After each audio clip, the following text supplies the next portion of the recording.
Hi students, പുതിയൊരു video ക്ലാസ്സിലേക്ക് ഏവർക്കും സ്വാഗതം. റീഗൽ അഗ്നിയുടെ പുതിയൊരു വീഡിയോ ക്ലാസ് ആണ് നമ്മൾ ഇന്ന് ആരംഭിക്കുന്നത്. അതായത് ഇതിനൊരു പ്രത്യേകതയുണ്ട്. നമ്മൾ ഇഗ്നോയുടെ ക്ലാസ് ആണ് സ്റ്റാർട്ട് ചെയ്യുന്നത്. ഇഗ്നോയുടെ കുട്ടികൾക്ക് വേണ്ടിയിട്ടുള്ള ചാപ്റ്റേഴ്സ് ഇനി ഡേ ടു ഡേയിൽ നിങ്ങൾക്കായിട്ട് പ്രൊവൈഡ് ചെയ്യുന്നതാണ്. അപ്പോൾ ഇന്ന് നമ്മൾ വൈകിപ്പിക്കുന്നില്ല. ഇഗ്നോ ഡിഗ്രിയുടെ ഫസ്റ്റത്തെ ചാപ്റ്റർ, അതായത് നിങ്ങളുടെ പേപ്പറിന്റെ പേര് നിങ്ങൾക്കറിയാം, history of India 107. History of India 107.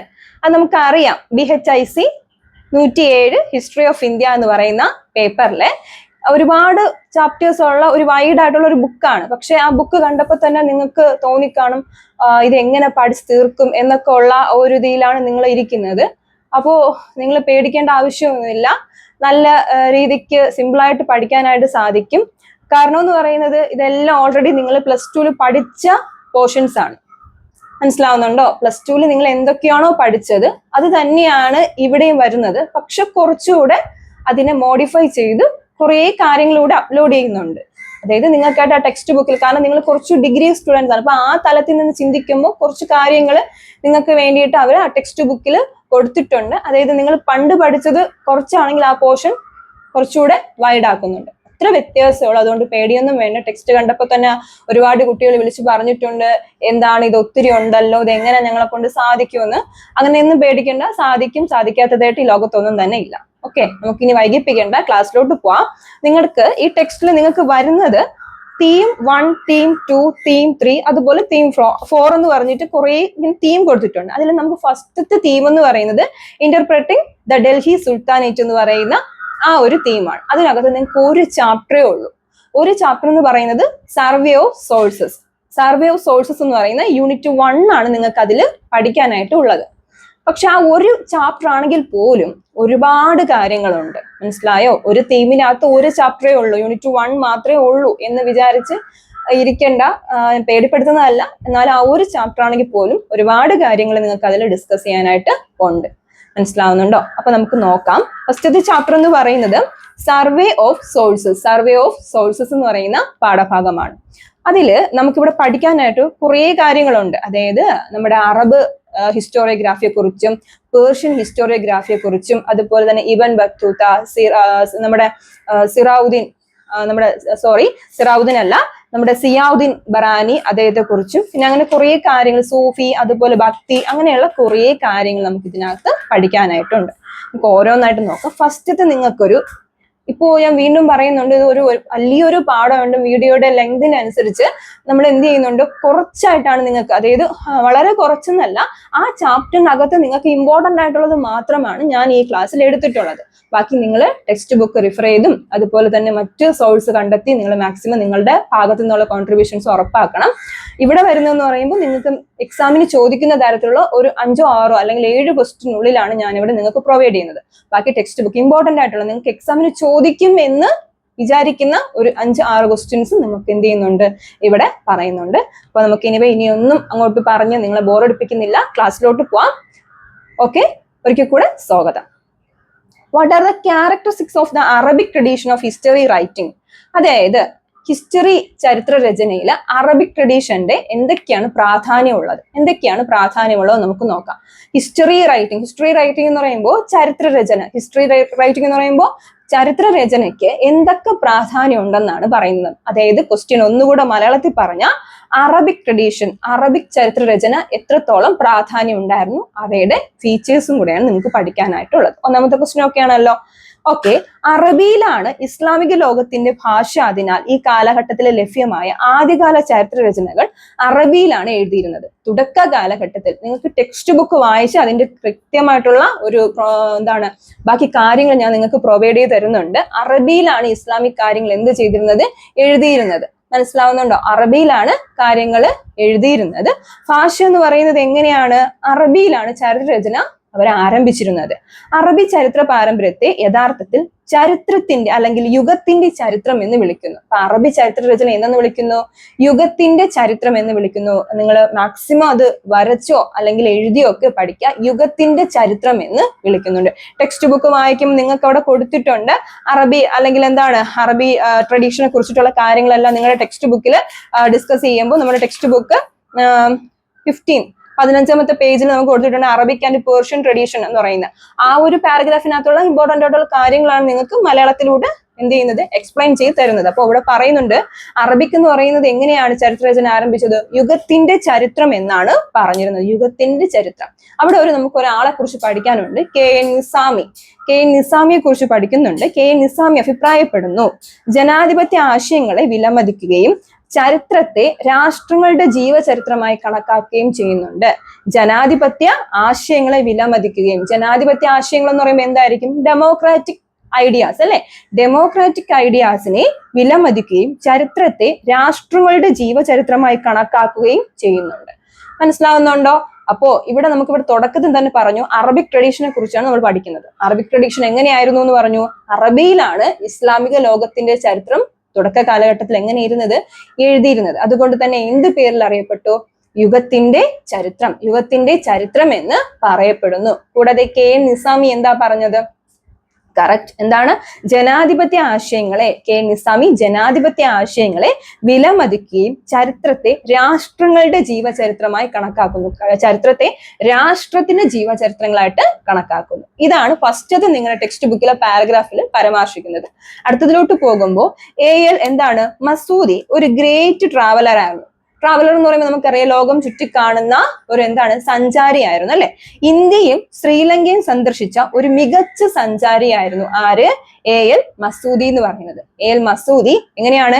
ഇന്ത്യയും ശ്രീലങ്കയും സന്ദർശിച്ച ഒരു മികച്ച സഞ്ചാരിയായിരുന്നു. തന്റെ കൃതികൾ എഴുതുന്നതിനിടയിൽ സ്വന്തം യാത്രാനുഭവങ്ങളും വിവിധ പ്രദേശങ്ങളെ കുറിച്ചുള്ള ഭൂമിശാസ്ത്രപരമായ അറിവും കൂട്ടിച്ചേർത്തു. ഇപ്പൊ മസൂദിയുടെ റൈറ്റിംഗ് എങ്ങനെയായിരുന്നു? നമ്മൾ പറയുന്നത് അറബിക് ട്രഡീഷനെ കുറിച്ചിട്ടാണ്. മസൂദിയുടെ റൈറ്റിംഗ് എങ്ങനെയായിരുന്നു? ഇവിടെ പറഞ്ഞിട്ട് താൻ പല രാജ്യങ്ങൾ സന്ദർശിക്കാനായിട്ട് പോകും. അവിടെ കിട്ടുന്ന കാര്യങ്ങൾ എങ്ങനെ എഴുതും എന്നാണ് പറയുന്നത്? യാത്രാനുഭവങ്ങൾ, സ്വന്തം യാത്രാനുഭവങ്ങളും വിവിധ പ്രദേശങ്ങളെ കുറിച്ചുള്ള ഭൂമിശാസ്ത്രപരമായ അറിവുകളും ഇവിടെ വെളിപ്പെടുത്തുന്നുണ്ട്. മനസ്സിലാവുന്നുണ്ടോ? AL മസൂദി ഒരു ഗ്രേറ്റ് ട്രാവലർ ആയിരുന്നു. ഇന്ത്യയും ശ്രീലങ്കയും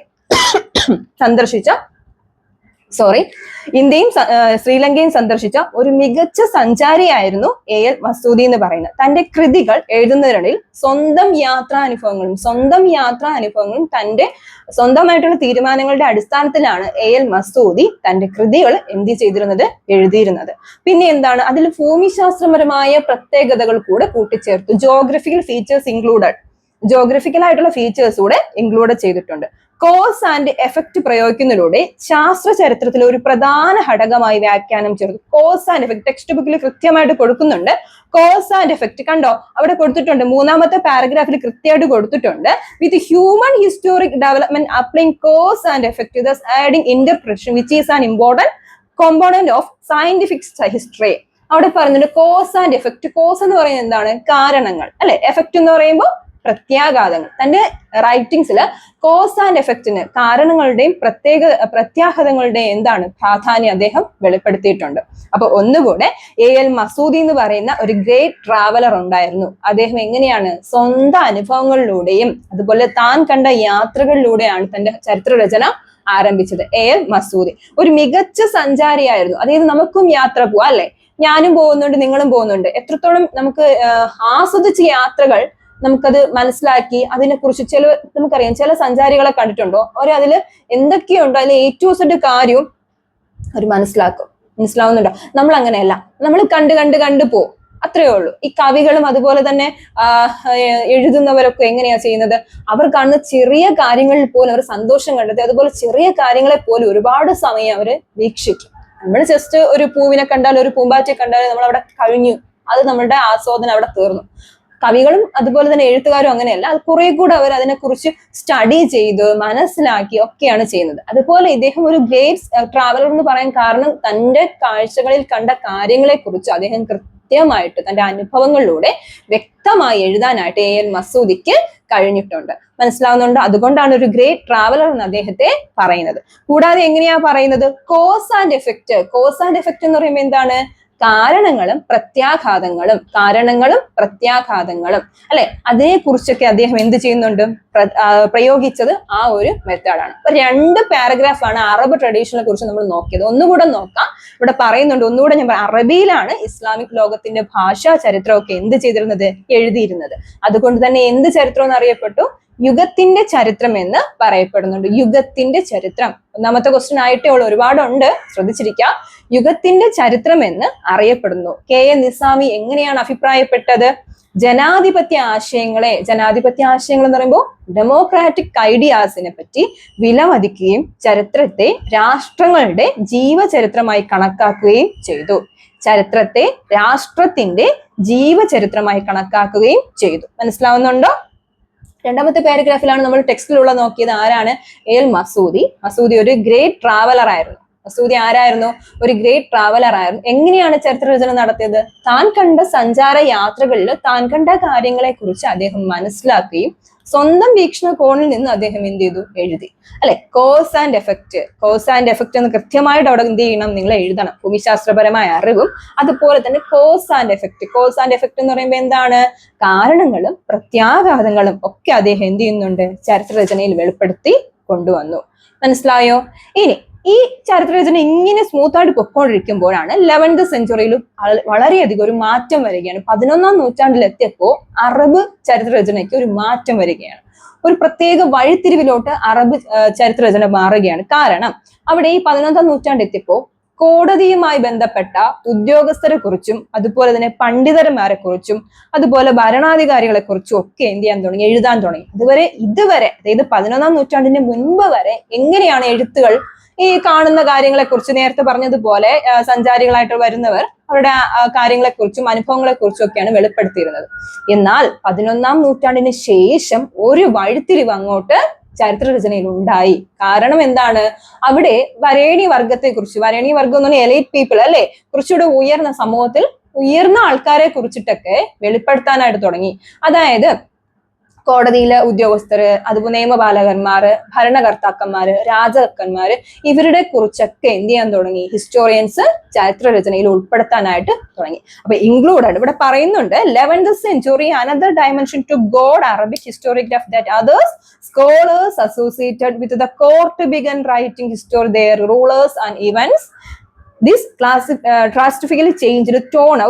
ഒരു വൻ വഴിത്തിരിവ് തന്നെ ഇതിനെ എന്ത് ചെയ്യുന്നുണ്ട്, ഉണ്ടായി. ഒരു വൻ, കാരണം അതുവരെയും ചരിത്രരചന ഇവർക്കൊന്നും പ്രാധാന്യം ഉണ്ടായിരുന്നില്ല. ഇവരെ കുറിച്ചൊക്കെ എഴുതാനായിട്ട് വിസമ്മതിച്ചിരുന്ന ചരിത്രരചനക്കാർ 11ാം നൂറ്റാണ്ടെത്തിയപ്പോ ഇവരുടെ കുറിച്ചൊക്കെ എഴുതാനായിട്ട് തുടങ്ങി. അതുകൊണ്ട് തന്നെ ഈ ട്രഡീഷൻ എന്ത് പേരിൽ അറിയപ്പെട്ടു? ഹിസ്റ്ററി ഓഫ് ദ ഏജ് എന്ന് വിളിക്കപ്പെടുന്നു. എന്തെന്നാണ്? ഹിസ്റ്ററി ഓഫ് ദ ഏജ് എന്ന് അറിയപ്പെട്ടു. ഏത് പേരിൽ അറിയപ്പെട്ടു?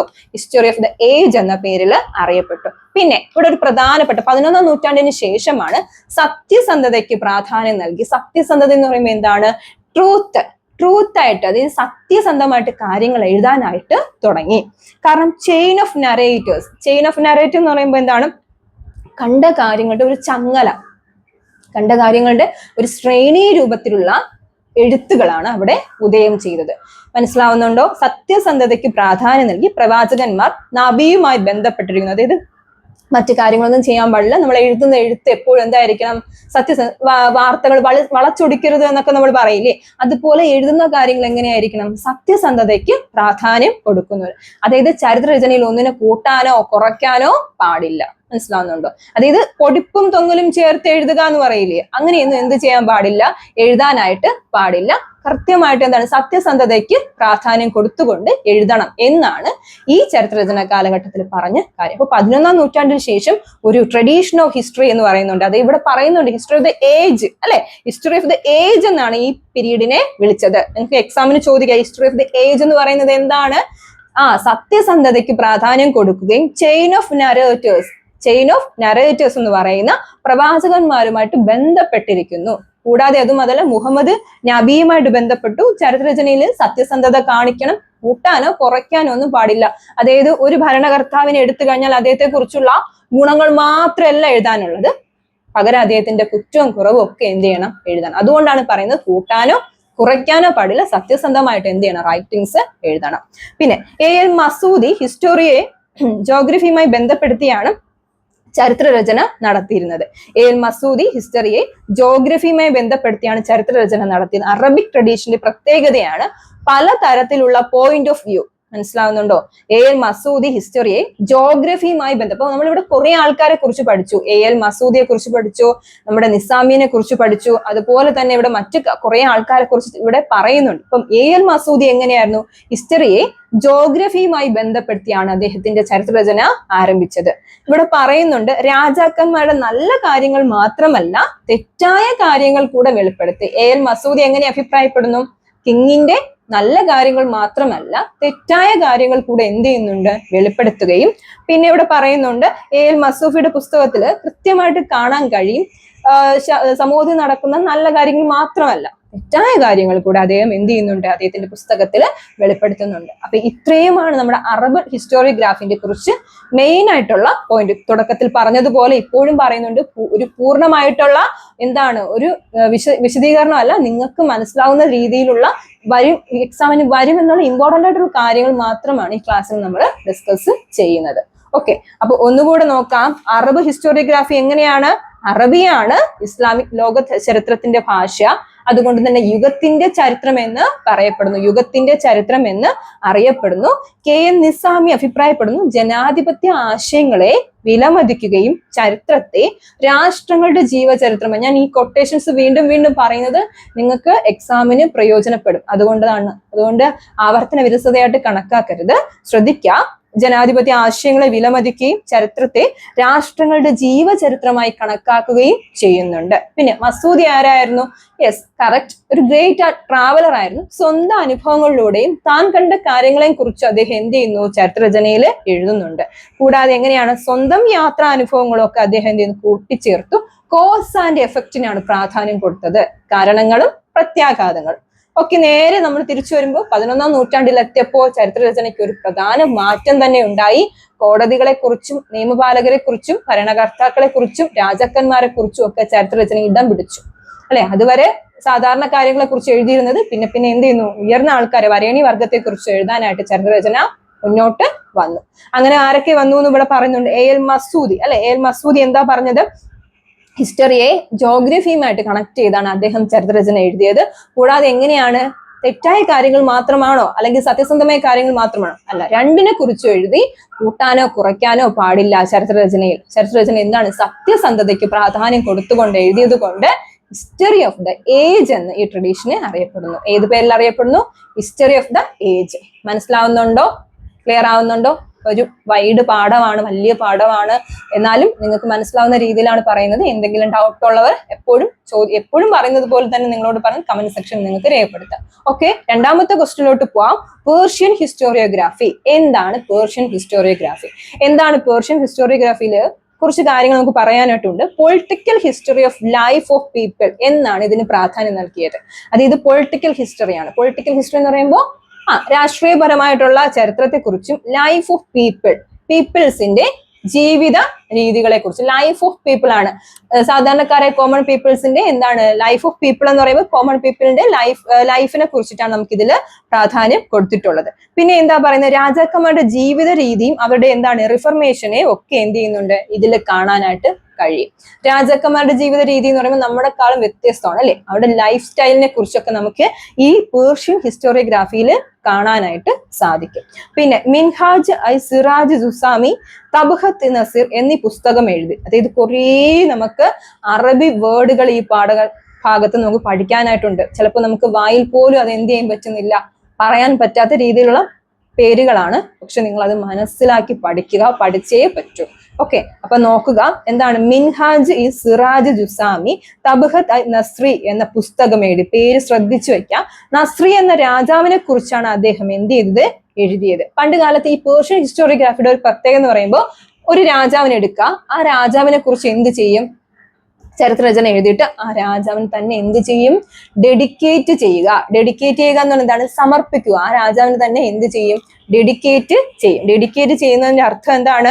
അദ്ദേഹത്തിന് തന്നെ സമർപ്പിക്കുക. മനസ്സിലാവുന്നുണ്ടോ? ഇപ്പൊ മിൻഹാജ് സിറാജ് ജുസാമി എന്ന് പറയുന്ന പുസ്തകം, എന്താ പുസ്തകം എഴുതിയത്? തബ്ഖത്ത്-ഐ-നസ്രി.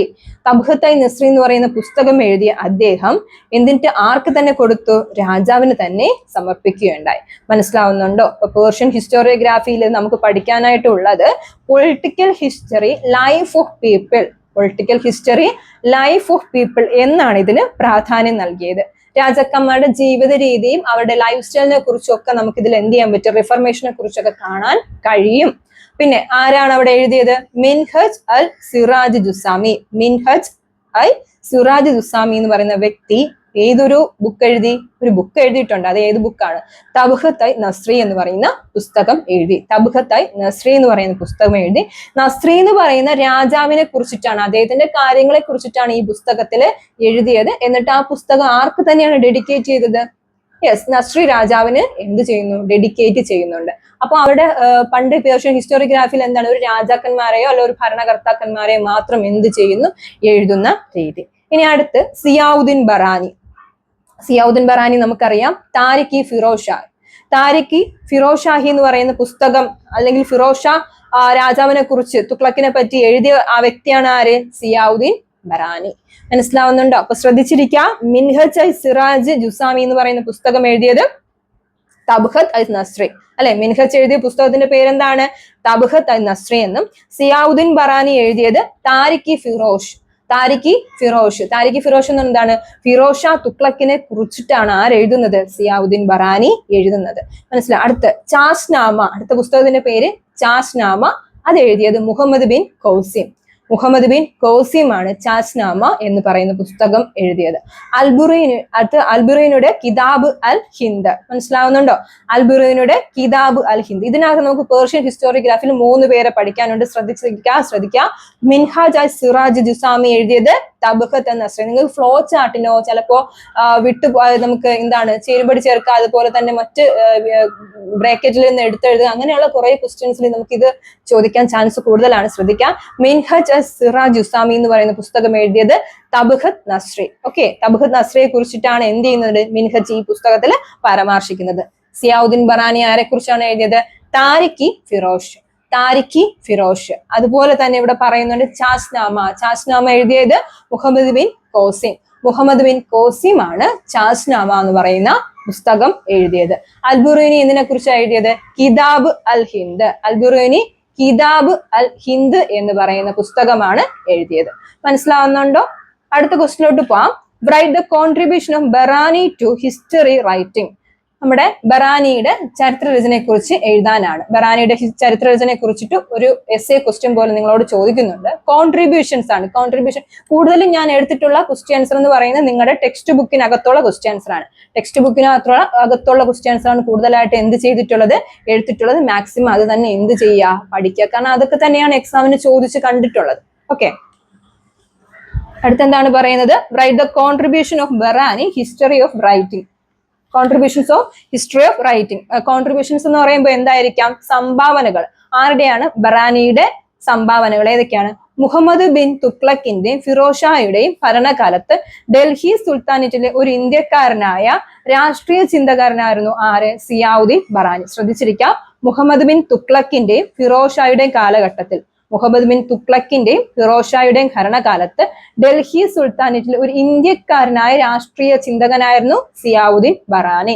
മനസ്സിലാക്കുക ഒന്നുകൂടെ. മുഹമ്മദ് ബിൻ തുഗ്ലക്കിന്റെ പീരീഡിലും നമ്മുടെ ഫിറോസ് ഷായുടെ കാലഘട്ടത്തിലും അന്നേരം ഉണ്ടായിരുന്ന ഒരു ഭരണകർത്താവായിരുന്നു, അല്ലെങ്കിൽ അന്നേരം ഉണ്ടായിരുന്ന ഒരു വ്യക്തിയായിരുന്നു ആര്? സിയാവുദ്ദീൻ ബറാനി. തുഗ്ലക്കിന്റെ ഭരണകാലം മുതൽ ഫിറോസ് ഷായുടെ ഭരണകാലം വരെ. മനസ്സിലാവുന്നുണ്ടോ?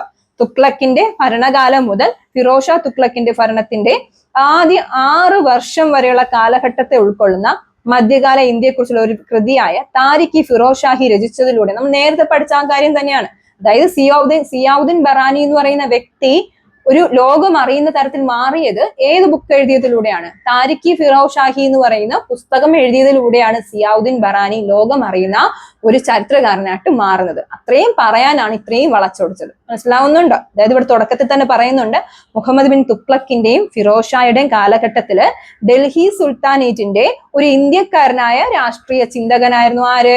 ഒരു ഇന്ത്യക്കാരനായിരുന്നു ആര്? സിയാവുദ്ദീൻ ബറാനി. ഇവിടെ പറയുന്നുണ്ട് തുഗ്ലക്കിന്റെ ഭരണകാലം മുതൽ അല്ലെ, തുഗ്ലക്കിന്റെ ഭരണകാലം മുതൽ ഫിറോസ് ഷായുടെ കാലഘട്ടത്തിന്റെ 6 വർഷം വരെയുള്ള കാലഘട്ടത്തെ ഉൾക്കൊള്ളുന്ന. അപ്പം ഇവിടെ പറയുന്നുണ്ട് തുഗ്ലക്കിന്റെ ഭരണകാലം മുതൽ, അടുത്ത വ്യക്തി ആരായിരുന്നു? നമ്മുടെ ഫിറോസ് ഷാ തുഗ്ലക്കിന്റെ 6 വർഷം മുതലുള്ള കാലഘട്ടത്തെ ഉൾക്കൊള്ളുന്ന ഒരു കൃതിയെ എന്തെന്ന് വിളിച്ചു? എഴുതി. ആര്? സിയാവുദ്ദീൻ ബർഹാനി. അതാണ് താരിഖി ഫിറോസ് ഷാഹി. ഈ പുസ്തകം രചിച്ചതിലൂടെയാണ് നമ്മുടെ നായകൻ എന്താകും മാറുന്നത്? ലോകം അറിയുന്ന ഒരു ചരിത്രകാരനായിട്ട് മാറുന്നത്. മനസ്സിലാവുന്നുണ്ട്? അപ്പൊ കോൺട്രിബ്യൂഷൻസ് എഴുതുമ്പോൾ എപ്പോഴും മറക്കാതിരിക്കുക താരിഖി ഫിറോസ് ഷാഹി. അടുത്ത് ഫത്വ ജഹന്താരി. അടുത്ത കൃതിയുടെ പേരാണ് ഫത്വ ജഹന്താരി. അതും ഇതുപോലെ തന്നെയാണ്. മതപരമായ യോഗ്യതയും പ്രജകളുടെ കൃതജ്ഞതയും നേടുന്നതിനായി ഒരു മുസ്ലിം ഭരണാധികാരി പിന്തുടരേണ്ട രാഷ്ട്രീയ ആദർശങ്ങൾ ഉൾക്കൊള്ളുന്നു. അതായത് ഫത്വ ജഹന്താരി എന്ന് പറയുന്ന പുസ്തകത്തില് എങ്ങനെയാണ് നല്ല കാര്യങ്ങൾ ചെയ്യുമ്പോഴല്ലേ പ്രജകൾ എന്ത് ചെയ്യുന്നത്? ഭരണകർത്താക്കന്മാരെ അനുസരിക്കുകയുള്ളൂ അല്ലെ. നല്ല കാര്യങ്ങൾ ചെയ്യുന്നതിലൂടെ നമ്മുടെ ഭരണകർത്താക്കന്മാരുടെ പ്രീതി നേടുക, അല്ലെങ്കിൽ ജനങ്ങളുടെ പ്രീതി നേടുക, രണ്ടുപേർക്ക് ഒരു മ്യൂച്വൽ ആയിട്ടുള്ള ഒരു പ്രീതി നേടുക എന്നുള്ള രീതിയിൽ എഴുതിയ പുസ്തകമാണ് ഫത്വ-ഇ ജഹന്താരി.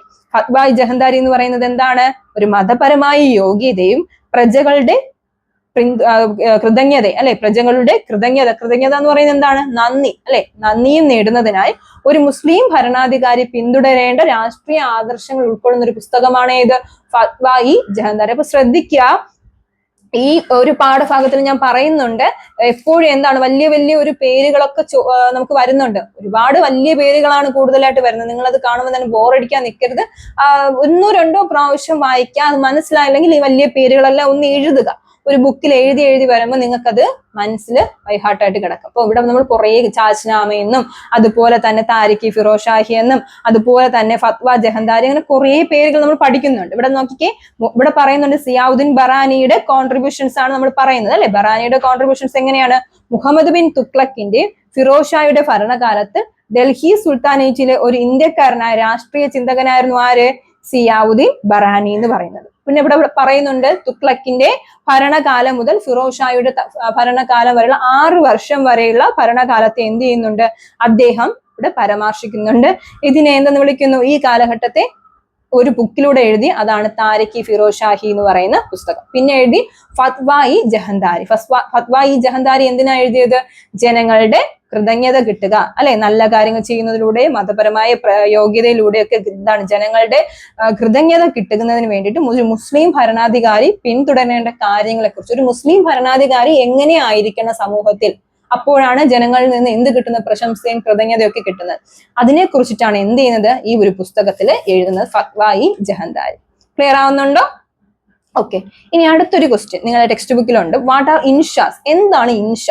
ഇൻഷ എന്ന പദത്തിനർത്ഥം സൃഷ്ടി എന്നാണ്. ഓക്കെ, ഇൻഷ എന്ന പദത്തിന് അർത്ഥം എന്താണ്? സൃഷ്ടി അല്ലെങ്കിൽ ക്രിയേറ്റേഴ്സ് എന്നാണ് ഇൻഷ എന്ന പദത്തിന് അർത്ഥം.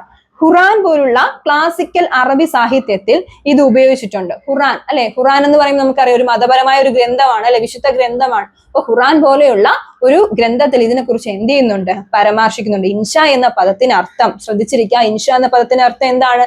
സൃഷ്ടി അല്ലെങ്കിൽ ക്രിയേറ്റേഴ്സ് എന്നാണ്. ഇൻഷ എന്ന പദത്തിന് അർത്ഥം സൃഷ്ടി അല്ലെങ്കിൽ ക്രിയേറ്റേഴ്സ് എന്നാണ്. ഖുറാൻ പോലെയുള്ള ക്ലാസിക്കൽ ഗ്രന്ഥങ്ങൾ ഇതിനെക്കുറിച്ച് എന്ത് ചെയ്യുന്നുണ്ട്? പരാമർശിക്കുന്നുണ്ട്. ഖുറാൻ പോലെയുള്ള ക്ലാസിക്കൽ ഗ്രന്ഥങ്ങൾ ഇതിനെക്കുറിച്ച് പരാമർശിക്കുന്നുണ്ട്.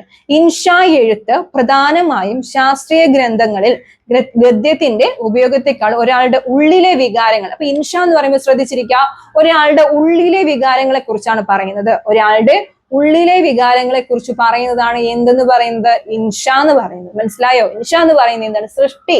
ഒരു റൈറ്റിംഗ് സ്റ്റൈലില്ലേ, ഇപ്പൊ ഈ നമ്മുടെ ഉള്ളിലുള്ള കാര്യങ്ങൾ, നമ്മൾ ഡയറി ഒക്കെ എഴുതുന്നവരാണ് അല്ലെ, ബുക്കുകൾ എഴുതുന്നവരാണ്, ഡയറി എഴുതുന്നവരാണ്, കവിത എഴുതുന്നവരാണ്. നമുക്ക് തോന്നുന്ന എന്തെങ്കിലും ചെറുതും വലുതുമായ ഒരുപാട് തിങ്സിനെ കുറിച്ച് നമ്മൾ എഴുതുന്നതാണ്. അപ്പൊ ഇൻഷ എന്ന പദത്തിന് അർത്ഥം സൃഷ്ടി അഥവാ പിന്നെ എന്താണ്? ക്രിയേറ്റേഴ്സ് എന്നാണ്. സൃഷ്ടി അഥവാ ക്രിയേറ്റേഴ്സ് എന്നാണ്. പിന്നെ ഇവിടെ പറയുന്നുണ്ട് ക്ലാസിക്കൽ അറബി ശാസ്ത്ര അല്ലെങ്കിൽ സാഹിത്യത്തിൽ ഇത് ഉപയോഗിച്ചിട്ടുണ്ട്. ഖുറാൻ പോലെയുള്ള മതഗ്രന്ഥങ്ങളിൽ എന്ത് ചെയ്യുന്നുണ്ടോ? ഉപയോഗിച്ചിട്ടുണ്ട്. ഇൻഷ എഴുത്ത് എങ്ങനെയാണ്? ശാസ്ത്രീയ ഗ്രന്ഥത്തിന്റെ ഗദ്യത്തിൽ നിന്ന് ഒരു മനുഷ്യന്റെ ഉള്ളിലുള്ള വികാരങ്ങളെയാണ് എന്തെന്ന് പറയുന്നത്? ഇൻഷ എന്ന് പറയുന്നത്. ഒരു മനുഷ്യന്റെ ഉള്ളിലുള്ള വികാരങ്ങളെയാണ് എന്തെന്ന് വിളിക്കുന്നത്? ഇൻഷ എന്ന് പറയുന്നത്. ഈ ഇൻഷ 2 തരത്തിലുണ്ട്. എത്ര തരത്തിലുണ്ട്? 2 തരത്തിലുണ്ട്. ശ്രദ്ധിക്കുക, ഇൻഷ എന്ന് പറയുന്ന പദത്തിന് അർത്ഥം എന്താണ്? അറബി വാക്കാണ് അല്ലെ. ഇൻഷ എന്ന് പറയുന്ന അറബി വാക്കിന് അർത്ഥമാണ് സൃഷ്ടി അല്ലെങ്കിൽ ക്രിയേറ്റേഴ്സ് ആണ്, സൃഷ്ടിക്കുക. സൃഷ്ടിക്കുക എന്ന് എന്താണ്? നമുക്ക് നമ്മുടെ വ്യൂ പോയിന്റ് നമുക്ക് എന്തും എഴുതാം അല്ലെ, എഴുതുന്ന ഉള്ളിലുള്ള വികാരങ്ങളാണ്. അപ്പൊ അതിനെയാണ് എന്ന് വിളിക്കുന്നത് ഇൻഷ എന്ന് വിളിക്കുന്നത്. ഇൻഷ രണ്ട് തരത്തിലുണ്ട്. ഇൻഷ എന്ന് പറയുന്നത് എന്താണ്? രണ്ട് തരത്തിലുണ്ട്. ഒന്ന് എപ്പിസ്റ്റോഗ്രാഫിക്കൽ റൈറ്റിംഗ് ആയിട്ടും അതുപോലെ തന്നെ എന്താണ് രണ്ടാമത്തത് എന്താണ് മറ്റു തരത്തിലുള്ള ഡോക്യുമെന്റ്സുകളാണ്. മനസ്സിലായോ? എപ്പിസ്റ്റോഗ്രാഫിക്കൽ റൈറ്റിംഗ് എന്ന് പറയുമ്പോൾ എന്താണ്? അത് യാഥാർത്ഥ്യമായിരിക്കണം എന്നില്ല അല്ലെ, എപ്പിസ്റ്റോഗ്രാഫിയാണ്, അത് യാഥാർത്ഥ്യമായിരിക്കണം എന്നില്ല. പിന്നെ രണ്ടാമത്തെ തരത്തിലുള്ളതെന്ന് പറയുമ്പോൾ എന്താണ്? ഡോക്യുമെന്റുകൾ, കത്തുകൾ, അതുപോലെ തന്നെ കറസ്പോണ്ടന്റുകൾ, ഇതെല്ലാം രണ്ടാം തരം ഇൻഷകൾക്ക് പ്രാധാന്യമാണ്. ശ്രദ്ധിക്കുന്നുണ്ടോ? അപ്പം ഇൻഷ രണ്ട് തരത്തിലുണ്ട്. ഇൻഷകൾ എന്ന് പറയുമ്പോൾ എങ്ങനെയാണ്? രണ്ട് തരത്തിലുണ്ട് ഇൻഷ, രണ്ട് തരത്തിൽ. ഒന്ന് എപ്പിസ്റ്റോഗ്രാഫിക്കൽ അല്ലെങ്കിൽ എപ്പിസ്റ്റോഗ്രാഫിക്കൽ റൈറ്റിംഗ് എന്നും മറ്റേത് മറ്റു തരത്തിലുള്ള, അങ്ങനെ തന്നെയാണ് പഠിക്കുന്നത്, മറ്റു തരത്തിലുള്ള ഡോക്യുമെന്റ്സുകൾ, കത്തുകൾ, അതുപോലെ തന്നെയാണ് കറസ്പോണ്ടന്റുകൾ, ഇതെല്ലാം രണ്ടാമത്തെ തരത്തിലുള്ള ഇൻഷയിൽ എന്ത് ചെയ്യുന്നുണ്ട്? പറയപ്പെടുന്നുണ്ട്. മനസ്സിലാവുന്നുണ്ടോ? അപ്പൊ ഒന്നുകൂടെ ഇൻഷ എന്ന് പറയുന്ന അറബി വാക്കിന് അർത്ഥം ക്രിയേറ്റേഴ്സ് അല്ലെങ്കിൽ സൃഷ്ടി എന്നാണ്. ഒരാളുടെ ഉള്ളിലുള്ള വികാരങ്ങളുമായി ബന്ധപ്പെടുന്നതാണ് എന്തെന്ന് പറയുന്നത്? ഇൻഷ എന്ന് പറയുന്നത്. ഇൻഷ രണ്ട് തരത്തിലുണ്ട്, ഹിസ്റ്റോറിയോഗ്രാഫിക്കൽ റൈറ്റിംഗ് ആയിട്ടും അതുപോലെ തന്നെ ഹിസ്റ്റോറിയോഗ്രാഫിക്കൽ അല്ല എപ്പിസ്റ്റോഗ്രാഫിക്കൽ ആയിട്ട് റൈറ്റിംഗ് ആയിട്ടും മറ്റേത് എന്താണ്? മറ്റു തരത്തിലുള്ള ഡോക്യുമെന്റ്സുകൾ, കത്തുകൾ, അതുപോലെ തന്നെ കറസ്പോണ്ടന്റുകൾ ഏതും ആകാം. ഇതാണ് രണ്ട് തരത്തിൽ ഇൻഷ എന്ന് പറയുമ്പോൾ. ഓക്കെ, ഇനി നമുക്ക് നോക്കാം. അമീർ ഖുസ്രു അറിയാലോ, നമ്മുടെ ചരിത്രം പഠിച്ചിട്ടുള്ള ആളാണ്. അമീർ ഖുസ്രുവിന്റെ ഇൻഷ രചനയുടെ ശൈലി വളരെ അലങ്കാരമാണെങ്കിലും എന്താണ്? ഇൻഷ ഇവിടെ വളരെ താരതമ്യേന ലളിതമാണ്. ചിലവർ എന്ത് ചെയ്യുന്നു? ഇൻഷ എഴുതുന്നത് എങ്ങനെയായിരിക്കും? ലളിതമായിരിക്കും. ചിലവർ എഴുതുന്നത് കുറച്ച് അലങ്കാര ഭംഗിയിലാണ്. ഇവിടെ പറയുന്നത് അമീർ ഖുസ്രുവിന്റെ ഇൻഷ എന്ന് പറയുന്നത് എങ്ങനെയാണ്? വളരെ അലങ്കാരമായിട്ടാണ്, വളരെ പൊടിപ്പും തൊങ്ങലൊക്കെ ചേർത്ത് ഒരുപാട് മെയിൻറ്റെയിൻ ഒക്കെ ചെയ്തിട്ടുള്ള ഒരു ഇൻഷ റൈറ്റിംഗ് ആണെങ്കിൽ, പിന്നെ ഇവിടെ പറയുന്നുണ്ട് മഹ്റൂവിന്റെ താരതമ്യം എങ്ങനെയാണ്? ലളിതമായിട്ടാണ് അല്ലെ, ലളിതമായിട്ടാണ് ഇൻഷ എഴുതുന്നത്. അമീർ ഖുസ്രുവിന്റെ ചില കത്തുകൾ സമകാലിക ചരിത്രത്തിൽ വെളിച്ചം വീഴ്ചുന്നു. മനസ്സിലായോ? ഇൻഷ എന്ന് പറയുന്നത് കത്തുകളാണ്. മനസ്സിലായോ? കത്തുകളോ റൈറ്റിംഗ്സോ എഴുതുന്നതോ ഒക്കെയാണ് എന്തെന്ന് പറയുന്നത്? ഇൻഷ എന്ന് പറയുന്നത്. അപ്പൊ അമീർ ഖുസ്രുവിന്റെ ഇൻഷ എങ്ങനെയാണ്? സമൂഹത്തിൽ കുറെ വെളിച്ചം വീശുന്ന ഒരു തരത്തിലുള്ള ഇൻഷയാണ്. ആ കാലഘട്ടത്തിലെ മതപരവും സാഹിത്യപരമായ കാര്യങ്ങളെ കുറിച്ചൊക്കെ എന്തിൽ പരാമർശിക്കുന്നുണ്ട്? ഇൻഷയിൽ പരാമർശിക്കുന്നുണ്ട്. മനസ്സിലാവുന്നുണ്ടോ? ക്ലിയർ ആവുന്നുണ്ടോ?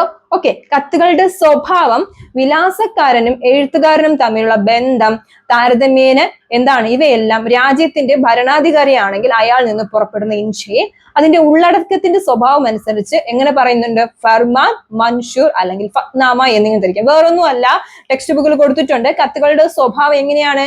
വിലാസക്കാരനും എഴുത്തുകാരനും തമ്മിലുള്ള ബന്ധം താരതമ്യേന എങ്ങനെയാണ്? കാരണം വിഭാഗങ്ങൾ നിലനിൽക്കുന്നത് നമുക്കറിയാം. ഉദാഹരണത്തിന് എഴുത്തുകാരൻ ഒരു രാജ്യത്തിന്റെ ഭരണാധികാരിയാണെങ്കിൽ, അപ്പൊ ഞാനാണ് ഈ രാജ്യം, ഇപ്പൊ ഉദാഹരണത്തിന് പറയുകയാണെങ്കിൽ ഞാൻ ഒരു രാജ്യം ഭരിക്കുന്ന ഭരണാധികാരിയാണ്, ഞാനാണ് എന്ത് ചെയ്യുന്നത്? എഴുതുകയാണെങ്കിൽ, മനസ്സിലായോ? ഞാനാണ് ഒരു ഇൻഷ എഴുതുകയാണെങ്കിൽ അതിന്റെ ഉള്ളടക്കത്തെ എന്തെന്ന് വിളിക്കുന്നു? ഫർമാൻ, മൻഷൂർ അല്ലെങ്കിൽ ഫത്നാമ എന്ന് വിളിക്കുന്നു. സിമ്പിൾ ആണ്, ശ്രദ്ധിക്കുക. സ്വഭാവങ്ങളും വിലാസവും കുറിച്ചിട്ടാണ് നമ്മൾ പറയുന്നത്, ശ്രദ്ധിച്ചിരിക്കുക. എന്താണ്? എഴുത്തുകാരൻ ഒരു രാജ്യത്തിന്റെ ഭരണാധികാരിയാണെന്ന് വെച്ചോ, ഞാനാണ് എഴുതുന്നത്, ഞാൻ ഒരു രാജ്യത്തിന്റെ എന്താണ്? കിങ് ആണെന്ന് വെച്ചോ. അപ്പൊ എഴുത്തുകാരൻ ഒരു രാജ്യത്തിന്റെ ഭരണാധികാരിയാണെങ്കിൽ, അയാളിൽ നിന്ന് പുറപ്പെടുന്ന ഇൻഷ, ഞാൻ എഴുതുന്ന കത്തിനെ അല്ലെങ്കിൽ ഞാൻ എഴുതുന്ന ഉള്ളടക്കത്തെ എന്തെന്ന് വിളിക്കുന്നു? ഫർമാൻ അല്ലെങ്കിൽ മൻഷൂർ അല്ലെങ്കിൽ ഫത്നാമ എന്നിങ്ങനെ വിളിക്കുന്നുണ്ട്. മധ്യകാല ഇന്ത്യയില് ഇൻഷയ്ക്ക് എന്ത് ചെയ്യുന്നുണ്ട്? പ്രാധാന്യം വളരെയധികം ഉണ്ട്. അപ്പൊ ഒന്നുകൂടെ നോക്കാം. ഇൻഷ എന്ന് പറയുന്നത് എന്താണ്? ഇൻഷ എന്ന് പറയുന്ന അറബി വാക്കിന് അർത്ഥം സൃഷ്ടി അല്ലെങ്കിൽ ക്രിയേറ്റേഴ്സ് എന്നാണ്. അറബി വാക്കിന് അർത്ഥം എന്താണ്? സൃഷ്ടി അല്ലെങ്കിൽ ക്രിയേറ്റേഴ്സ് എന്നാണ്. ഇൻഷ എങ്ങനെയാണ്? ഖുറാനിൽ അല്ലെ, ഖുറാൻ എന്ന് പറയുന്ന ക്ലാസിക്കൽ ഗ്രന്ഥവുമായിട്ട് വളരെയധികം ബന്ധപ്പെട്ടിരിക്കുന്നു. പിന്നെ എന്താണ്? ഒരാളുടെ ഉള്ളിലെ വികാരങ്ങളെ കുറിച്ചിട്ടാണ് എന്തിൽ പറയുന്നത്? ഇൻഷയിൽ പറയുന്നത്. പിന്നെ ഇൻഷ രണ്ട് തരത്തിലുണ്ട്, എപ്പിസ്റ്റോഗ്രാഫിക്കൽ റൈറ്റിംഗ് ആയിട്ടും പിന്നെ അത് മാത്രമല്ല മറ്റു തരത്തിലുള്ള കത്തുകൾ, ഡോക്യുമെന്റ്സുകൾ, ഇതെല്ലാം എന്ത് വരും? ഇൻഷയില് വരും. മനസ്സിലാവുന്നുണ്ടോ? അമീർ ഖുസ്രു വളരെ ലളിതമായിട്ട് ഇൻഷ എഴുതുകയാണെങ്കിൽ മറ്റുള്ളവർ എങ്ങനെയാണെന്നുണ്ടോ? ഇല്ല, അലങ്കാരമായിട്ടും എഴുതും. അതുപോലെ തന്നെ അമീർ ഖുസ്രു അലങ്കാരമായിട്ട് എഴുതുകയാണെങ്കിൽ മറ്റുള്ളവർ എങ്ങനെയാണ്? ലളിതമായിട്ടും ഇൻഷ എഴുതുന്നുണ്ട്. മനസ്സിലാവുന്നുണ്ടോ? ഇൻഷ എന്ത് ചെയ്യുന്നുണ്ട്? സാമൂഹ്യ ചരിത്രത്തിലേക്കുള്ള കുറേ വെളിച്ചങ്ങൾ വീശുന്ന ഒരിതാണ്. ഉദാഹരണത്തിന് പറയുന്നുണ്ട് എന്താണ്? ഇൻഷ എഴുതുന്നത് എങ്ങനെയാണ്? ഒരു ഭരണാധികാരിയാണെങ്കിൽ എഴുത്തുകാരൻ ആരാണ്? ഒരു രാജ്യത്തിന്റെ ഭരണാധികാരിയാണ്. ഞാനാണ് ഇൻഷ എഴുതുന്നത്, ഞാൻ ആ രാജ്യത്തിലെ എന്താണ്? കിങ് ആണെങ്കിൽ എന്നെ എന്തൊന്ന് വിളിക്കും? അതെയാണ് എന്താണ്? ഫർമാൻ എന്നോ മൻഷൂർ അല്ലെങ്കിൽ ഫത്നാമ എന്നിങ്ങനെ വിളിക്കും. മനസ്സിലാവുന്നുണ്ടോ? ഇൻഷാ എഴുത്തിന് വളരെ സമ്പന്നമായ പ്രാധാന്യം അല്ലെങ്കിൽ പാരമ്പര്യം ഉണ്ട്. ക്ലിയർ ആവുന്നുണ്ടോ? സിമ്പിൾ അല്ലേ? അത് മാക്സിമം നിങ്ങൾ വായിച്ചു വരുമ്പോൾ നിങ്ങൾക്ക് ഏറ്റവും കൂടുതലായിട്ട് അത് എന്ത് ചെയ്യാൻ പറ്റും, മനസ്സിലാക്കാനായിട്ട് സാധിക്കും. ഇനി എന്താണ് സൂഫി റൈറ്റിംഗ്? ഓക്കെ, സൂഫി റൈറ്റിംഗ് എന്ന് പറയുമ്പോൾ എന്താണ്? മധ്യകാല സാഹിത്യത്തിൽ പ്രത്യേകിച്ച് അറബി, പേർഷ്യൻ, പഞ്ചാബ്, തുർക്കിക്ക്, സിന്ധ്, ഉറുദ് എന്നീ ഭാഷകളിൽ കവിതകൾക്ക് സൂഫിസത്തിന് വളരെ സ്വാധീനം. നിങ്ങൾക്കറിയാം, സൂഫി എന്ന് പറയുന്ന പദത്തിന്റെ അർത്ഥം കമ്പിളി വസ്ത്രം ധരിക്കുന്നവൻ അല്ലെങ്കിൽ കമ്പിളി ധരിക്കുന്നവൻ എന്നാണ് അല്ലെ? സൂഫിസം നിങ്ങൾ പഠിച്ചിട്ടുണ്ട്. സൂഫി മതം എന്ന് പറയുമ്പോൾ എന്താണ്? വളരെ ലാളിത്യത്തിൽ ജീവിക്കാൻ ആഗ്രഹിച്ചിരുന്ന ഒരു വിഭാഗമാണ് എന്തെന്ന് പറയുന്നത് സൂഫി മത വിശ്വാസികൾ. വളരെ ലാളിത്യത്തിൽ, അവർക്ക് ആഡംബര ജീവിതമൊന്നും അല്ല, നൃത്തത്തിലൂടെയും അതുപോലെ സംഗീതത്തിലൂടെയും ആരെ അട്രാക്ട് ചെയ്യുക? ഗോഡിനെ അല്ലെ? ദൈവത്തോട് കൂടുതൽ അടുക്കുന്നത് എങ്ങനെയാണ്? നൃത്തത്തിലൂടെയും അതുപോലെ തന്നെ എന്തിലൂടെയാണ്? സംഗീതത്തിലൂടെയും ദൈവവുമായിട്ടുള്ള ഒരു ബന്ധം പുലർത്തുന്ന വ്യക്തികളെയാണ് എന്തെന്ന് വിളിക്കുന്നത്? സൂഫികൾ എന്ന് പറയുന്നത്. അപ്പൊ ഈ സൂഫികളെ കുറിച്ചാണ് നമുക്ക് ഇതിൽ പഠിക്കാനായിട്ടുള്ളത്. സൂഫിസം എന്ന് പറയുന്ന പദത്തിന്റെ അർത്ഥം എന്താണ്? കമ്പിളി വസ്ത്രം അല്ലെ? കമ്പിളി ധരിക്കുന്നവൻ, കമ്പിളി ധരിക്കുന്നവൻ എന്നാണ് സൂഫി എന്ന പദത്തിന് അർത്ഥം. അപ്പൊ മധ്യകാല സമൂഹത്തിൽ എങ്ങനെയാണ്? പ്രത്യേകിച്ച് പേർഷ്യനിലും നമ്മുടെ സിന്ധിൽ, അതുപോലെ തന്നെ സിന്ധ്, ഉറുദു, പഞ്ചാബിയിലൊക്കെ സൂഫിസത്തിന് വളരെയധികം പ്രാധാന്യം ഉണ്ടായിരുന്നു. പിന്നെ സൂഫികൾ എങ്ങനെയാണ്? അവരുടെ ഇവിടെ പറഞ്ഞ സാഹിത്യം നൽകി സൂഫികൾ അവരുടെ സാഹിത്യം നാടോടി കഥകളുടെ ഘടകങ്ങൾ എടുത്തു അല്ലെ? നാടോടി കഥകളാണ്, സിമ്പിൾ ആയിട്ടുള്ള കാര്യങ്ങൾക്കാണ് ആര് പ്രാധാന്യം കൊടുത്തത്? സൂഫികള് പ്രാധാന്യം കൊടുത്തു. അപ്പൊ ഒന്നുകൂടെ സൂഫിസം എന്ന പദത്തിനർത്ഥം കമ്പിളി ധരിക്കുന്നവൻ. സൂഫിസം എന്ന് പറയുന്ന പദത്തിനർത്ഥം എന്താണ്? കമ്പിളി ധരിക്കുന്നവൻ. മധ്യകാല ഇന്ത്യയില് സൂഫി മതത്തിന് എന്തുണ്ട്? വളരെയധികം പ്രാധാന്യം ഉണ്ടായിരുന്നു, വളരെയധികം പ്രാധാന്യം ഉണ്ടായിരുന്നു. സൂഫി സിദ്ധാന്തത്തെയും സംഘടനകളെയൊക്കെ എന്ത് ചെയ്യുന്നുണ്ട്? വളരെയധികം പ്രാധാന്യമായിട്ടാണ് കണക്കാക്കുന്നത്. സൂഫി വിശ്വാസികൾ എങ്ങനെയായിരുന്നു? ഗോഡിനോട് സംഗീതത്തിലൂടെയും അതുപോലെ തന്നെ നൃത്തത്തിലൂടെയൊക്കെയാണ് ദൈവവുമായിട്ടുള്ള ഒരു ബന്ധം അവർ കീപ്പ് ചെയ്ത് പോന്നിരുന്നത്.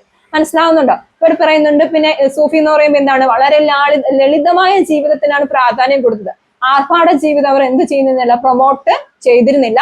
വളരെ ലളിതമായ ജീവിതത്തിലൂടെ എന്ത് ചെയ്യുക? ദൈവത്തെ പ്രശംസിക്കുക, അല്ലെങ്കിൽ ദൈവത്തെ എന്ത് ചെയ്യുക? കൂടുതലായിട്ട് പുകഴ്ത്തുക, അല്ലെങ്കിൽ ദൈവവുമായിട്ടുള്ള ബന്ധം പുലർത്താനാണ് സൂഫി മതവിശ്വാസികള് ആഗ്രഹിച്ചിരുന്നത്. പിന്നെ എന്താണ്? നിസാമി, നവായി, ഹാവിസ്, സമാനി, ജാമി. നോക്കിയ ശ്രദ്ധിച്ചിരിക്കുക പേരുകള്. നിസാമി, അതുപോലെ തന്നെ നവാമി, പിന്നെ ഹാഫിസ്, സമാനി, ജാമി എന്നിവരുടെ കൃതികൾ എന്തുമായിട്ട് ബന്ധപ്പെട്ടിരിക്കുന്നു? സൂഫികളുമായിട്ട് അല്ലെങ്കിൽ സൂഫിസവുമായിട്ട് വളരെയധികം ബന്ധം പുലർത്തുന്നു. നിസാമി, നവായി, ഹാഫിസ് അങ്ങനെയുള്ള കുറെ ചരിത്രകാരന്മാർ ഏതാണ് പ്രമേയം എടുത്തിരുന്നത്? സൂഫി മതത്തെയാണ് പ്രധാനം കൊടുത്തിരുന്നത്. ഓക്കെ, സൂഫി എന്ന പദത്തിന് അർത്ഥം എന്താണ്? കമ്പിളി ധരിക്കുന്നവൻ എന്നാണ് അല്ലെ? സൂഫ് എന്ന അറബ് പദത്തിൽ നിന്നാണ് ഇത് എന്ത് ചെയ്തത്? വെളിപ്പെടുത്തി വന്നത്. പിന്നെ മനസ്സിലാവുന്നുണ്ടോ? മക്തുബ് സൂഫി ഗുരുക്കന്മാരുടെ കത്തുകൾ അതിലൂടെ എന്ത് ചെയ്യുന്നുണ്ട്? പറയുന്നുണ്ട്. അപ്പൊ സൂഫി എന്ന് പറയുന്ന പദത്തിന് അർത്ഥം എന്താണ്? കമ്പിളി ധരിക്കുന്നവൻ. ഓക്കെ, സൂഫികൾ എപ്പോഴും എങ്ങനെയായിരുന്നു ഗോഡിനെ അട്രാക്ട് ചെയ്തിരുന്നത്? ഗോഡുമായിട്ടുള്ള ബന്ധം പുലർത്തിയിരുന്നത് എങ്ങനെയായിരുന്നു? കറക്റ്റ് സംഗീതത്തിലൂടെയും നൃത്തത്തിലൂടെയൊക്കെ ആയിരുന്നു. മനസ്സിലാവുന്നുണ്ടോ? ഇനി നമുക്ക് ഈ പാഠഭാഗത്തിലെ അവസാനത്തെ ഒരു ക്വസ്റ്റ്യൻ ആണ്. Discuss Ibn Battuta contribution to history writing. Ibn Battuta എന്ന് പറയുന്നത് നമ്മൾ കേട്ടിട്ടുണ്ട് അല്ലെ? ഇബൻ ബത്തൂത്തിന്റെ കോൺട്രിബ്യൂഷൻസ്, ഹിസ്റ്ററിയില് ഇബൻ ബത്തൂത്ത കൊണ്ടുവന്ന കോൺട്രിബ്യൂഷൻസിനെ കുറിച്ച് എന്ത് ചെയ്യുക? വ്യക്തമാക്കുക. ഓക്കെ, ക്വസ്റ്റ്യൻ എങ്ങനെയാണ്? Discuss Ibn Battuta contribution to history writing. ശ്രദ്ധിക്കുക, അദ്ദേഹത്തിന്റെ കാലഘട്ടം എന്ന് പറയുന്നത് എങ്ങനെയാണ്? 1304 1369 അദ്ദേഹത്തിന്റെ കാലഘട്ടം എന്ന് പറയുന്നത്. ശ്രദ്ധിച്ചിട്ട് ചിലപ്പോൾ എക്സാമിന് കാലഘട്ടമൊക്കെ ചോദിക്കാം. ഒരു മൊറോക്കൻ സഞ്ചാരിയായിരുന്നു ആര്? നമ്മുടെ ഇബൻ ബത്തൂത്ത. ഒരു മൊറോക്കൻ സഞ്ചാരിയായിരുന്നു ഇബൻ ബത്തൂത്ത. ആഫ്രോ ഏഷ്യൻ വീക്ഷണത്തോടുകൂടി സുൽത്താനേറ്റിനെ കുറിച്ചുള്ള ധാരണ അദ്ദേഹത്തിന്റെ വീക്ഷണം എന്ത് ചെയ്യുന്നുണ്ട്? വിവരണം വിശാലമാക്കുന്നുണ്ട്. ഒരു മൊറോക്കൻ സഞ്ചാരിയായിരുന്നു അദ്ദേഹം. സുൽത്താനേറ്റിനെ കുറിച്ച് ചരിത്രം എഴുതാനൊക്കെ വളരെ ആഗ്രഹിച്ച് മുന്നോട്ട് വന്ന ഒരു വ്യക്തിയായിരുന്നു ആര്? ഇബൻ ബത്തൂത്ത. കാലഘട്ടം എപ്പോഴാണ്? 1304 1369. അദ്ദേഹം വടക്ക് പടിഞ്ഞാറൻ ഗേറ്റ് വേയിലൂടെ ഇന്ത്യയിലേക്ക് പ്രവേശിച്ചു. എവിടെ കൂടെയാണ് ഇന്ത്യയിലോട്ട് വന്നത്?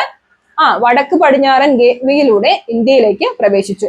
1333 എപ്പോഴാണ് ഇന്ത്യയിലേക്ക് വന്നത്? 1333 ഇന്ത്യൻ മണ്ണിൽ അദ്ദേഹം തൊട്ടു. അടുത്ത നെക്സ്റ്റ് വർഷം 1334 ആയപ്പോൾ അദ്ദേഹം എന്ത് ചെയ്തു? ഇന്ത്യ വിട്ടു. ഒരു വർഷം അദ്ദേഹം എവിടെ ഉണ്ടായിരുന്നു? നമ്മുടെ ഇന്ത്യയിൽ ഉണ്ടാവുകയും ഇന്ത്യയിലുള്ള കാര്യങ്ങളെ കുറിച്ച് മനസ്സിലാക്കുകയും ഇന്ത്യയിലെ മറ്റ് ഫീച്ചേഴ്സിനെ കുറിച്ച് മനസ്സിലാക്കി ചരിത്ര രചനയ്ക്ക് മുന്നോട്ട് വന്ന വ്യക്തിയായിരുന്നു ആര്? നമ്മുടെ ഇബൻ ബത്തൂത്ത എന്ന് പറയുന്നത്. മനസ്സിലാവുന്നുണ്ടോ? ഇബൻ ബത്തൂത്ത എന്ന് പറയുന്നത് ഒരു മൊറോക്കൻ സഞ്ചാരിയായിരുന്നു ആര്? ഇബൻ ബത്തൂത്ത എന്ന് പറയുന്നത് ടെക്സ്റ്റ് ബുക്കിൽ കൃത്യമായിട്ട് പറയുന്നുണ്ട്. അദ്ദേഹം എങ്ങനെയാണ് 1333 ഇന്ത്യൻ മണ്ണിൽ തൊടുകയും 1334 അതായത് നെക്സ്റ്റ് വർഷം അദ്ദേഹം എവിടേക്ക് പോയി? അദ്ദേഹത്തിന്റെ നാട്ടിലോട്ട് തിരിച്ചു പോകുകയും ചെയ്തു. മനസ്സിലാവുന്നുണ്ടോ? അദ്ദേഹം വിപുലമായി ഇന്ത്യൻ പ്രദേശങ്ങളിൽ സഞ്ചരിച്ചു. ഒരുപാട് ഇന്ത്യൻ നാട്ടിലെ മണ്ണിലെ ഒരുപാട് സ്ഥലങ്ങൾ അദ്ദേഹം സന്ദർശിക്കുകയും മാത്രമല്ല മുഹമ്മദ് ബിൻ തുഗ്ലക്കിന്റെ കീഴില് 7 വർഷക്കാലം ഡൽഹിയിലെ ഓസിയുടെ പ്രമുഖ സ്ഥാനം വഹിക്കുകയും ചെയ്തു. ഇവിടെ അങ്ങനെയല്ല, അദ്ദേഹം വന്നത് മാത്രമാണോ? അല്ല, 7 വർഷക്കാലം മുഹമ്മദ് ബിൻ തുഗ്ലക്കിന്റെ കീഴില് 7 വർഷക്കാലം അദ്ദേഹം ഒരു ഓസിയായിട്ട്, ഒരു പ്രമുഖ ഓസിയായിട്ട് അവിടെ സ്ഥാനം വഹിക്കുകയും ചെയ്തു. ഓസിയുടെ പ്രമുഖ സ്ഥാനം വഹിക്കുകയും ചെയ്തു. ജുഡീഷ്യൽ, രാഷ്ട്രീയം, അതുപോലെ നമുക്കറിയാം ജുഡീഷ്യൽ എന്ന് പറയുമ്പോൾ നീതിന്യായം, അതുപോലെ തന്നെ പൊളിറ്റിക്സ്, മിലിറ്ററി, ഇങ്ങനെയുള്ള കാര്യങ്ങളിലൊക്കെ അദ്ദേഹത്തിന് ഒരുപാട് എന്തിനെ കുറിച്ചൊക്കെയാണ് അദ്ദേഹം റൈറ്റിംഗ്സ് ചെയ്തത്? ജുഡീഷ്യൽ, രാഷ്ട്രീയം, അതുപോലെ സൈനിക സ്ഥാപനങ്ങൾ, പോസ്റ്റ് ഓഫീസ് സിസ്റ്റം, പിന്നെ സാഹിത്യകാരന്മാർ, കോടതി, കോർട്ട്, അഗ്രികൾച്ചർ പ്രോഡക്റ്റ് എന്ന് പറയുമ്പോൾ അവിടെ പറയുന്നുണ്ട് വെറ്റില. നിങ്ങളുടെ ടെക്സ്റ്റ് ബുക്കിൽ കൊടുത്തിട്ടുണ്ട്, മാംഗോ എന്നൊക്കെ കൊടുത്തിട്ടുണ്ട്. മാംഗോ, അതുപോലെ തന്നെ വെറ്റില, തൂക്കങ്ങളും അളവുകളും, വ്യാപാരം, ആചാരങ്ങൾ, മുഹമ്മദ് ബിൻ തുഗ്ലക്കിന്റെ കാലഘട്ടത്തിൽ വിലപ്പെട്ട വെളിച്ചം വീശുന്നു. അപ്പൊ നോക്കിക്കേ, മുഹമ്മദ് ബിൻ തുഗ്ലക്കിന്റെ കൊട്ടാരത്തിലാണ് ആരുണ്ടായിരുന്നത്? നമ്മുടെ ഇബൻ ബത്തൂത്ത ഉണ്ടായിരുന്നത് അല്ലെ? 7 വർഷക്കാലം അവിടെ ഉണ്ടായിരുന്നു. അപ്പൊ ആ 7 വർഷക്കാലവും അവിടെ നിന്ന് മുഹമ്മദ് ബിൻ തുഗ്ലക്കിനെ കുറിച്ച് നല്ല രീതിയിൽ എന്ത് ചെയ്യുന്നു അദ്ദേഹം? മനസ്സിലാക്കി. എന്തൊക്കെയാ മനസ്സിലാക്കിയത്? രാഷ്ട്രീയ സാഹചര്യങ്ങൾ മനസ്സിലാക്കി, മിലിറ്ററി സാഹചര്യങ്ങൾ മനസ്സിലാക്കി, ജുഡീഷ്യൽ മനസ്സിലാക്കി, അഗ്രികൾച്ചർ കോഴ്സസ് ഒക്കെ മനസ്സിലാക്കി.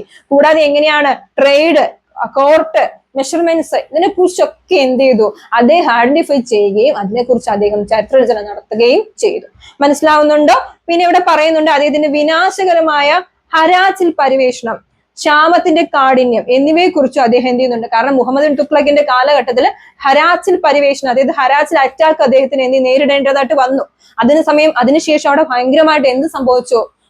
പോവർട്ടിയും സ്റ്റാർവേഷനും ഒക്കെ അവിടെ ഉണ്ടായി. അപ്പൊ അതിനെ കുറിച്ചൊക്കെ നമുക്ക് മനസ്സിലാക്കി തരുന്നത് ആരാണ്? ഇബൻ ബത്തൂത്തയുടെ കൃതികളിൽ നിന്നാണ് മനസ്സിലാക്കി തരുന്നത്. മനസ്സിലാവുന്നുണ്ട്? ഇവിടെ പറയുന്നുണ്ട് മുഹമ്മദ് ബിൻ തുഗ്ലക്കിന്റെ മൂലധന കൈമാറ്റം, അതുപോലെ അദ്ദേഹത്തിന്റെ വിനാശകരമായ ഹരാച്ചിൽ പരിവേഷണം എന്ന് പറയുമ്പോൾ അറ്റാക്ക് അല്ലെ? മറ്റു രാജ്യങ്ങൾ എന്ത് ചെയ്യുന്നുണ്ട്? നമ്മുടെ മുഹമ്മദ് ബിൻ തുഗ്ലക്കിന്റെ ഭരണത്തെ അട്ടിമറിക്കാനായിട്ട് ശ്രമിക്കുന്ന കാലഘട്ടത്തിലും അതിനെക്കുറിച്ചും, ക്ഷാമത്തിന്റെ കാഠിന്യം, അന്നേരം അവിടെ ഉണ്ടായിരുന്ന ക്ഷാമം അറിയാമല്ലോ. അപ്പൊ ഒരു നേരത്തെ ആഹാരം പോലും ഇല്ലാതെ ജനങ്ങൾ പട്ടിണിയിലാകുകയും നിരത്തിലിറങ്ങിയ കാര്യങ്ങളെ കുറിച്ചും ഒക്കെ നമ്മൾ എങ്ങനെയാ മനസ്സിലാക്കുന്നത്? നമ്മൾ അന്നേരം ഉണ്ടായിരുന്നോ? ഇല്ല. ഇബൻ ബത്തൂത്തയുടെ ആ കൃതികളിൽ നിന്നാണ് നമ്മൾ മനസ്സിലാക്കാനായിട്ട് സാധിക്കുന്നത്. മനസ്സിലാവുന്നുണ്ട്? വിശദമായ വിവരങ്ങൾ, ചെറിയൊരു വിവരണം മാത്രമാണോ ഇബൻ ബത്തൂത്ത നൽകുന്നത്? അല്ല, വിശുദ്ധപരമായ വിവരണങ്ങൾ നമുക്ക് എന്ത് ചെയ്യുന്നുണ്ട്? നൽകുന്നുണ്ട്. അപ്പൊ മനസ്സിലാവുന്നുണ്ടോ? അപ്പൊ കോൺട്രിബ്യൂഷൻസ് ഓഫ് ഇബൻ ബത്തൂത്ത, അദ്ദേഹത്തിന്റെ കാലഘട്ടത്തിൽ മൊറോക്കൻ സഞ്ചാരിയായിരുന്നു, ഒരു ഭരണാധികാരിയായിരുന്നു. പിന്നെ എങ്ങനെയാണ് 1333 ഇന്ത്യൻ മണ്ണിലെത്തി, 1334 ഇന്ത്യയിൽ നിന്ന് എന്ത് ചെയ്തു? വിട്ടുപോയി. പിന്നെ ഇവിടെ പറയുന്നുണ്ട് അദ്ദേഹം വിപുലമായി എന്ത് ചെയ്യുന്നുണ്ട്? ഇന്ത്യ സഞ്ചരിക്കുകയും അതുപോലെ തന്നെ ധാരാളം ഇന്ത്യയിൽ മൊത്തം കറങ്ങി നടക്കുകയും മുഹമ്മദ് തുഗ്ലക്കിന്റെ കൊട്ടാരത്തിൽ 7 വർഷക്കാലം ഓസിയുടെ ചുമതലയായിട്ട് ഭരണം നിർവഹിക്കുകയും ചെയ്തു. പിന്നെ എന്തിനെ കുറിച്ചൊക്കെ എഴുതി? ജുഡീഷ്യൽ, അഡ്മിനിസ്ട്രേഷൻ, അതുപോലെ തന്നെ മിലിറ്ററി, അതുപോലെ തന്നെ trade, commerce, measurements, agriculture product, ഇതിനെ കുറിച്ചൊക്കെ അദ്ദേഹത്തിന്റെ ബുക്കിൽ അദ്ദേഹം എഴുതി. കൂടാതെ അത് മാത്രം നല്ല കാര്യങ്ങൾ മാത്രമാണോ? അല്ല. മുഹമ്മദ് ബിൻ തുഗ്ലക്കിന്റെ കാലഘട്ടത്തിലാണ് ഹരാച്ചിൽ പരിവേഷണവും, അതുപോലെ തന്നെ ഒരുപാട് എന്ത് സംഭവിച്ചു? ക്ഷാമവും, അങ്ങനെയുള്ള പട്ടിണി, അങ്ങനെയുള്ള കാര്യങ്ങളെ കുറിച്ചൊക്കെ അദ്ദേഹത്തിന്റെ പുസ്തകത്തിൽ നിന്ന് നമുക്ക് മനസ്സിലാക്കുന്നുണ്ട്. അദ്ദേഹത്തിന്റെ മുഹമ്മദ് ബിൻ തുഗ്ലക്കിന്റെ ജീവിതത്തിലെ വെളിച്ചം വീശുന്ന ഒരു പുസ്തകമായിരുന്നു ഏത്? ഇബൻ ബത്തൂത്തയുടെ റൈറ്റിംഗ്സ് എന്ന് പറയുന്നത്. അപ്പൊ മനസ്സിലാവുന്നുണ്ടോ? നമ്മൾ ഈ പാഠഭാഗത്തിൽ നമ്മൾ നോക്കിയത് എന്തൊക്കെയാണ്? അറബ് ഹിസ്റ്റോറിയോഗ്രാഫിയെ കുറിച്ച് നോക്കി, നമ്മുടെ പേർഷ്യൻ ഹിസ്റ്റോറിയോഗ്രാഫിയെ കുറിച്ച് നോക്കി, സിയാവുദ്ദീൻ ബറാനിയുടെ കോൺട്രിബ്യൂഷൻസ് നോക്കി, പിന്നെ ഇവിടെ പറഞ്ഞു സൂഫി റൈറ്റിംഗ് നോക്കി, എന്താണ് ഇൻഷ എന്ന് നമ്മൾ നോക്കി. അതിന് പുറമെ നമ്മൾ എന്താണ് ഇബൻ ബത്തൂത്തയുടെ കോൺട്രിബ്യൂഷൻസും നിങ്ങളുടെ ഈ ടെക്സ്റ്റ് ബുക്കിൽ നിന്ന് നമ്മൾ എന്ത് ചെയ്യേണ്ടി വന്നു? പഠിക്കേണ്ടതായിട്ട് വന്നിട്ടുണ്ട്. അപ്പൊ നിങ്ങൾ ചെയ്യേണ്ടത് ആ ടെക്സ്റ്റ് ബുക്ക് നന്നായിട്ട് മനസ്സിലാക്കുക, കൂടാതെ അത് നന്നായിട്ട് നിങ്ങൾ ബൈഹാർട്ട് ചെയ്യുക. അപ്പൊ സംശയങ്ങൾ വരാം, സ്വാഭാവികമാണ് അല്ലെ? നമ്മളെ എല്ലാവർക്കും എല്ലാം അറിയണമെന്നില്ല. നിങ്ങൾക്ക് ആ ടെക്സ്റ്റ് ബുക്കും ഈ ക്ലാസ് ഒന്ന് ലോങ് ആണ്, അറിയാം. എങ്കിലും നിങ്ങളത് പോസ് ചെയ്ത് വെച്ചിട്ട് നിങ്ങളൊന്ന് പഠിക്കുക, നന്നായിട്ട് അതൊന്ന് സ്റ്റോപ്പ് ചെയ്ത് വെച്ചിട്ട് വായിക്കുക. എന്നിട്ട് ഈ ക്ലാസ് കൂടെ ഒന്ന് കണ്ടു നോക്കൂ, മനസ്സിലാവും, തീർച്ചയായിട്ടും മനസ്സിലാവും. വളരെ ടഫ് എന്നൊന്നും വിചാരിച്ചിരിക്കരുത്, നിങ്ങളെ കൊണ്ട് സാധിക്കും പഠിക്കാനായിട്ട്. എക്സാമിൽ നന്നായിട്ട് സ്കോർ ചെയ്യാനായിട്ട് സാധിക്കും. പിന്നെ ഇമ്പോർട്ടന്റ് ആയിട്ടുള്ള കാര്യങ്ങൾ അണ്ടർലൈൻ ചെയ്ത് തന്നെ പഠിക്കാം അല്ലെ. നിങ്ങൾക്ക് എന്ത് സംശയം ഉണ്ടെങ്കിലും നമ്മൾ നിങ്ങളോടൊപ്പം ഉണ്ട്, റെഗുലർ ഫാമിലി എപ്പോഴും നിങ്ങളോടൊപ്പം ഉണ്ട്. എന്ത് സംശയം ഉണ്ടെങ്കിലും കമന്റ് ബോക്സിൽ നിങ്ങൾക്ക് രേഖപ്പെടുത്താം, അല്ലെങ്കിൽ നമ്മൾ കോണ്ടാക്ട് ചെയ്യാം. നിങ്ങൾക്ക് ഡൗട്ട് ക്ലിയർ ചെയ്ത് തരുന്നതാണ്. പിന്നെ അതുപോലെ തന്നെ ടെക്സ്റ്റിന്റെ വലിപ്പം കണ്ടിട്ട് ഞാൻ തുടക്കത്തിൽ പറഞ്ഞതുപോലെ പേടിക്കേണ്ട, പഠിച്ച കാര്യങ്ങൾ തന്നെയാണ്. ഇപ്പൊ പഠിച്ചപ്പോൾ നിങ്ങൾക്ക് മനസ്സിലായി സിമ്പിൾ ആയിട്ടുള്ള കാര്യങ്ങളാണ് അല്ലെ. ഇതുവരെയും ടെക്സ്റ്റ് തുറക്കാത്തവർ ചിലപ്പോൾ കാണും, എന്താണെന്ന് പോലും അറിയാത്ത അല്ലെ. അതൊന്നും മനസ്സിലാക്കി നിങ്ങൾ പഠിക്കാം, എന്തായാലും നിങ്ങളെ കൊണ്ട് സാധിക്കും. എന്ത് സംശയം ഉണ്ടെങ്കിലും നിങ്ങൾ നമ്മളോട് ചോദിക്കാം. വീണ്ടും ഒരു പുതിയ ക്ലാസ്സുമായിട്ട് നിങ്ങളുടെ മുമ്പിലേക്ക് എത്തുന്നവരേക്കും താങ്ക് യു.